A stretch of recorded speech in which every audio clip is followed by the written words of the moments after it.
पानी एक important role play करता है हम सबके लाइफ में, और आरओ का पानी एक नुकसानदेह पानी है, राइट। जो आरओ रिवर्स ऑस्मोसिस वो सारे मिनरल को निकाल के निचोड़ के बाहर फेंक देता है। उसका नुकसान ये है कि जब हम पानी पीते हैं वो वाला, तो हमारे बॉडी के अंदर जो मिनरल है वो फिर वो यूरिन के रास्ते पानी जब बाहर निकलता है तो चला जाता है, तो we become mineral deficient because we are drinking mineral deficient water. अब आपके जो डाइट है, डाइट में DIP डाइट तो है ही जो स्पेसिफिक है, और ग्रीन जूस है ना, ग्रीन जूस रेड जूस में क्या करना है, कोल्ड प्रेस जूसर ये आप खरीद लीजिए।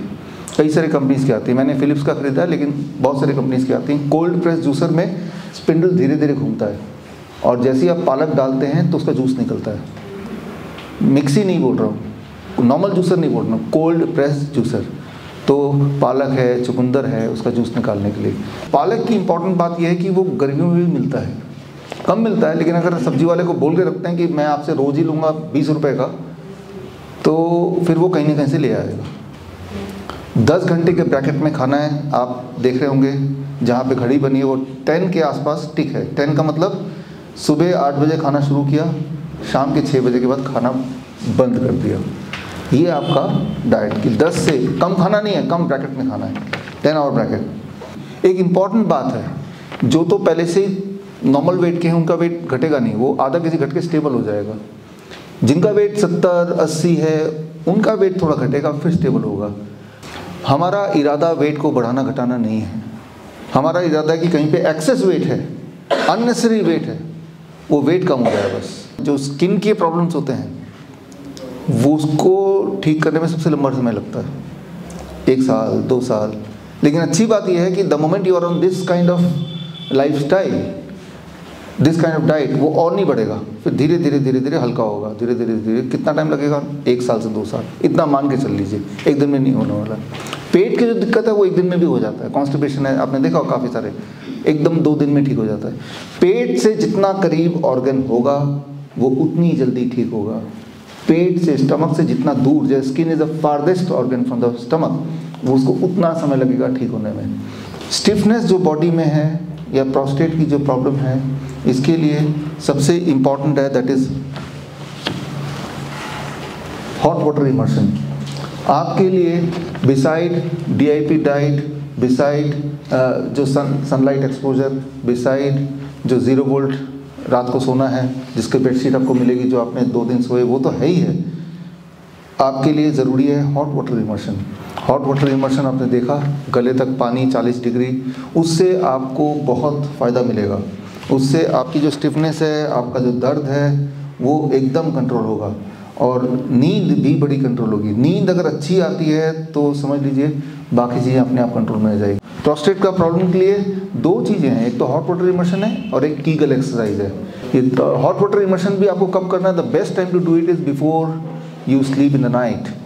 घर पे तो सब आपके कंट्रोल में होगा, है ना, तो रात को सोने से 6 बजे के बाद तो खाना खाया ही नहीं, मान लो, that is true for everybody, at the most 7 o'clock, and 9 to 10 आपने 1 घंटे का टाइम रखा, वो हॉट वाटर इमर्शन का टाइम है, और 10 बजे आपने हॉट वाटर इमर्शन ख़त्म किया और सो गए। और सुबह जब उठेंगे आपकी स्टिफनेस है, आपका पेन है, उन सब में आपको फ़र्क दिखेगा, नींद गहरी होगी। जो नी पेन है, नी पेन के लिए टेम्परेरी रिलीफ के लिए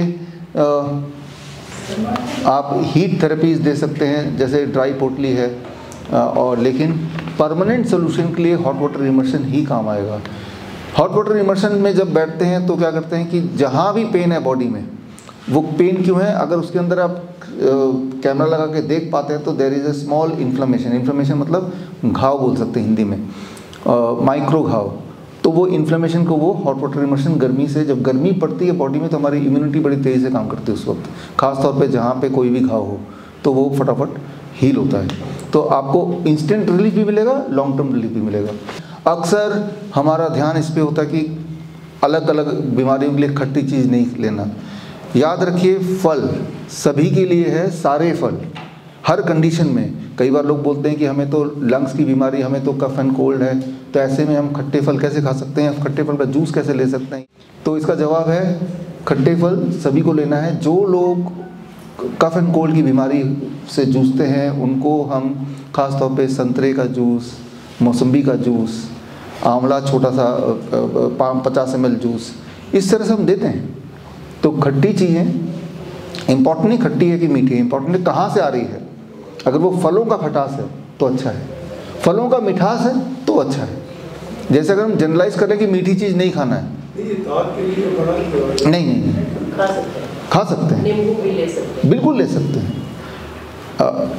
एक यूनिवर्सल ट्रुथ आप जान लीजिए, कोई भी खट्टी या मीठी हो, कैसी भी हो, अगर वो फल और सब्जी से डायरेक्टली आ रही है तो आप ले सकते हैं और लेना चाहिए, ले सकते हैं और लेना चाहिए, ठीक है ना। It will help you.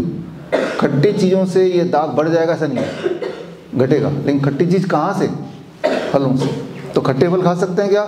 हाँ खा सकते हैं और खाना चाहिए। और इमली भी जैसे हाँ इमली ले सकते हैं और लेना चाहिए। आप जब भी कोई चीज़, जैसे आपने इमली पूछा, क्या यह फल और सब्जी में से है? Answer is yes. हाँ, क्या ये प्रोसेस्ड है, क्या फैक्ट्री से तो नहीं आई? नो, तो ले सकते हैं, ठीक है। जब भी कंफ्यूजन हो, जैसे दूध है, क्या ये फल और सब्जी में से है? नहीं। जैसे कोई बोलेगा छाछ ले सकते हैं, मैं फिर यही क्वेश्चन पूछूं, क्या छाछ पेड़ पे उगता है? नहीं उगता ना, कहाँ से आया है ये? अच्छा दूध से, दूध कहाँ से आया? जानवर से, तो नहीं ले सकते। आप उसका सोर्स इस तरह से पकड़ सकते हैं। जब भी कंफ्यूजन होगा, you ask these questions and you will arrive at the right answer. दो तरह की बीमारियां दो तरह से लोग बीमार होते हैं। एक तो सिम्टमेटिकली, सिम्टम मतलब जो आपको दिक्कत है, जैसे विटलिगो को आप कैसे पता है? आपको दिखाई दे रहा है। किसी को बोल रहे हैं जैसे पार्किंसन, कैसे पता कि आपको है? क्योंकि आप फील कर रहे हैं हर पल।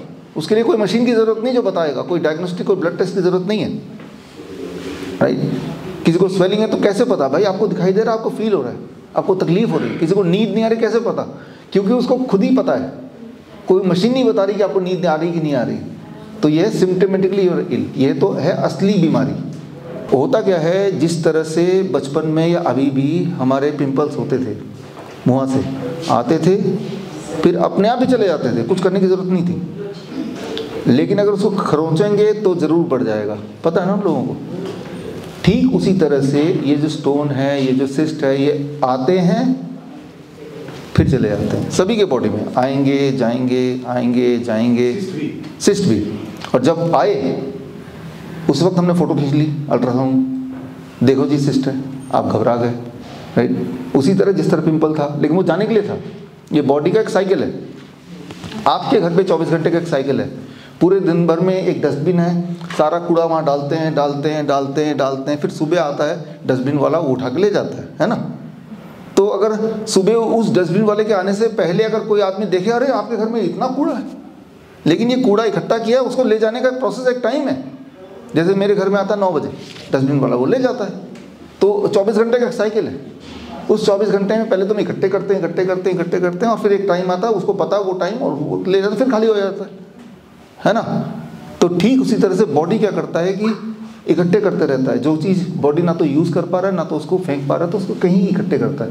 साथ में बॉडी का एक प्रोसेस है, वो फिर अपने आप उसको डिसॉल्व कर देता है। तो लेकिन कभी कभी किसी किसी केस में वो बढ़ता वो, जैसे मान लो वो कूड़े वाला आया ही नहीं, फिर क्या होगा, वो इकट्ठा होता रहेगा। अब वो बदबू करेगा, अब वो दिक्कत करेगा, पड़ोसी में बोलेंगे कैसी बदबू आ रही है ना। लेकिन ये कभी कभी होता है, रेयर केस में होता है। और ये जब होगा तो आपको कैसे पता चलेगा? क्योंकि वो आपको डिस्कम्फर्ट देगा, आप रह ही नहीं पाएंगे। तो गॉल ब्लैडर स्टोन, सिस्ट, ये जब डिस्कम्फर्ट देने लगे, दैट इज़ द रियल बीमारी। कैसे पता चलेगा? आपको चुभन होगी, पेन होगा। अब इसका मतलब कि वो अपने आप डिजॉल्व नहीं हो रहा, वो बढ़ता ही जा रहा है। अब हमें इसको कुछ करना पड़ेगा। ऐसे चिंता की बात अब भी नहीं है, लेकिन अब इसको एक्टिवली डिजॉल्व करना पड़ेगा। सिस्ट होना या नहीं होना ये एक आम बात है, क्योंकि वो डस्टबिन होना, जैसे घर में डस्टबिन तो डालना ही पड़ेगा ना, क्योंकि कूड़ा कहाँ रखेंगे। ठीक उसी तरह से बॉडी का भी डस्टबिन का सिस्टम है, ठीक है ना। और उस सिस्टम को बॉडी कैसे ब्रेक करता है? जैसे आपके तो डस्टबिन वाला आके ले जाएगा, बॉडी का जो डस्टबिन वाला है उसका नाम है ऑटोफेजी।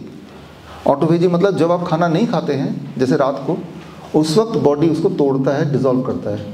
सिस्ट के अंदर और स्टोन के अंदर न्यूट्रिशन होता है। स्टोन को अगर कोई तोड़ेगा, गॉल ब्लैडर स्टोन, उसमें कैल्शियम होगा, उसमें पोटेशियम होगा, उसमें प्रोटीन होगा, यही चीज़ तो बॉडी को चाहिए। लेकिन जब आप रात को खाते नहीं हैं, बॉडी को उस वक्त अगर न्यूट्रिशन की ज़रूरत है, तो बॉडी इस तरह से अपने खजाना ढूंढता है। तो बॉडी को खजाना मिल गया और आपका स्टोन भी गायब हो गया। लेकिन हम क्या करते हैं, ज़्यादातर लोग रात के 12 बजे तक भी खाते हैं, और सुबह 6 बजे उठ के खाना शुरू कर देते हैं, है ना। तो हमारा जो खाने का विंडो ज़्यादा से 10 घंटे का होना चाहिए, लेकिन हमारा खाने का विंडो 16 घंटे का है। सुबह 6 बजे से खाना शुरू किया और खाना ज़्यादा नहीं खा रहे, लेकिन उसको फैला दिया, तो कभी भी बॉडी को वो समय नहीं आएगा कि जब बॉडी को स्टोन को तोड़ने की, अपना जो फिक्स डिपॉजिट है उसको तोड़ने की ज़रूरत पड़े, क्योंकि आप खाना अवेलेबल करा रहे हैं पूरा दिन भर में, रात भर में भी। लेकिन जैसे इस रूटीन में आएंगे आप दोनों के लिए या सभी के लिए, तो आपने तो मान ही लिया 6 बजे तक के बाद कुछ खाना नहीं, हद से 7 बजे के बाद कुछ नहीं खाना, तो रोज़ कम से कम 14 घंटे बॉडी के पास बिना खाए वाला टाइम है। उस 14 घंटे में बॉडी ढूंढ ढूंढ के सिस्ट है, स्टोन है, इन्हीं को डिजॉल्व करेगा, राइट। और ये करता भी आया है, तभी हम सब जिंदा भी हैं, ये कोई अनोखी बात नहीं है। लेकिन धीरे धीरे हमारी लाइफस्टाइल, थोड़ा हमारे खाने का पैटर्न चेंज होता जा रहा है, हमारा जो एक डिसिप्लिन चेंज होता जा रहा है रात, क्योंकि अभी अवेलेबिलिटी ज़्यादा हो रही है। ज़रा सोचिए, ज़्यादातर घरों में अगर रात के 12 बजे भी कुछ खाना चाहें, जोमेटो में ऐसे ऑर्डर करो 10 मिनट में सामने आ जाएगा, है ना। तो अवेलेबिलिटी बढ़ गई ना, तो हमारी कन्वीनियंस हो गई, तो हम खा रहे हैं। लेकिन आज से 10 साल पहले ये सब नहीं था, है ना, इंटरनेट जब नहीं था, तो इसलिए ना तो अवेलेबल था उतना एक टाइम पे। आज से 20-30 साल पहले फ्रिज भी नहीं था, उस समय खाना ऑल लिमिटेड अवेलेबल था, खाना गर्म बनाना तभी खाना है, सड़ जाएगा, ठीक है ना। जैसे जैसे अवेलेबिलिटी बढ़ती जा रही है, कन्वीनियंस बढ़ता जा रहा है, आपका टाइम ऑफ ईटिंग बढ़ता जा रहा है, राइट। तो टाइम ऑफ ईटिंग बढ़ेगा, क्वांटिटी ऑफ फूड में भी सेम, काइंड ऑफ फूड में ऑल्सो भी सेम, हालांकि वो सेम है नहीं, राइट, लेकिन फिर भी मान लेते हैं। लेकिन टाइम ऑफ ईटिंग बढ़ेगा तो बीमारियां बढ़ेंगी। क्यों? क्योंकि ऑटोफेजी नहीं हो पाएगा, है ना। वो डस्टबिन वाला जो है, उसको बॉडी का डस्टबिन वाला क्यों नाम किया? ऑटोफेजी। ऑटोफेजी मीन्स जहाँ जहाँ स्टोन है या सिस्ट है या फाइब्रॉइड है या पॉलिप्स हैं, ये सारे अलग अलग नाम है साइज के हिसाब, क्योंकि आम बात है, cyst is not our enemy, stone is not our enemy. वो आते जाते that is how the body works, right. लेकिन किसी किसी केस में हमारे लाइफस्टाइल के हिसाब से, बिगड़ने के हिसाब से वो आते और जाने वाला हुआ नहीं, वो इकट्ठा ही होता गया। That is the rare case. वो कैसे पता चलेगा? वो ऐसे पता चलेगा, फिर आपको दर्द होगा, बॉडी बता रही है। दर्द कब होगा? जब वो जो इतना बढ़ गया कि वो दूसरे ऑर्गन के एरिया में आ गया, कि आपका कूड़ा इतना बढ़ गया कि वो बदबू पड़ोसी के घर तक जा रहा है। अब जाके सब लोग आपके अगेंस्ट खड़े होंगे या आप भी परेशान हो जाएंगे, है ना। तो तब वो रियल प्रॉब्लम है। तो ये हमें समझना होगा। कॉज, आपको मैं उदाहरण दे रहा हूँ, समझिए। मान लो यहाँ पे एक बर्फी का टुकड़ा रखते हैं, थोड़ी देर में क्या होगा? चींटियाँ आ जाएंगी। अब चींटियों को गोलियों से मारते रहिए, कब तक मारना पड़ेगा? चींटियाँ तो आती रहेंगी। लेकिन अगर आप चाहते हैं चींटियाँ ना रहे, तो क्या करना पड़ेगा? उस जो कॉज, कारण जो है, जिसकी वजह से है ये तकलीफ, उस कारण को हटा देंगे, फिर थोड़ी देर बाद आएंगे, चींटी दिखेगा वहाँ पे? नहीं दिखेगा। तो आपके हिसाब से कारण स्टोन है, ऐसे ही बोल रहे ना आप। तो स्टोन को अगर हटा दें तो वो जो तकलीफ है हट जानी चाहिए, ऐसे ही ना। मेरे को ये दिक्कत शुरू हुई थी ना, तभी गई। हाँ, मैं समझ गया, हाँ समझ गया। तो लेकिन जो दवाई है वो स्टोन को थोड़ा ना हटा रही है, लेकिन तकलीफ तो कम हो रही है। तो स्टोन का लेना देना आपके तकलीफ से फिलहाल तो नहीं है। कैसे पता चलेगा स्टोन की वजह से तकलीफ है? चुभन होगी, दर्द होगी, दर्द हो रहा है, ऐसा तो कुछ नहीं। हाँ, तो वो स्टोन जो है उसके ऊपर आपने गलत इल्ज़ाम लगा दिया है। तकलीफ तो है, मैं उसको मना नहीं कर रहा हूँ, लेकिन तकलीफ का जिम्मेवार वो स्टोन नहीं है। तकलीफ का जिम्मेवार कुछ और हो सकता है, लेकिन वो डायग्नोस नहीं हुआ। लेकिन तकलीफ का जिम्मेवार कुछ भी हो, जब आप अपने पूरे सिस्टम को, रिदम को ठीक कर देंगे, तो अपने आप ही तकलीफ चली जाएगी।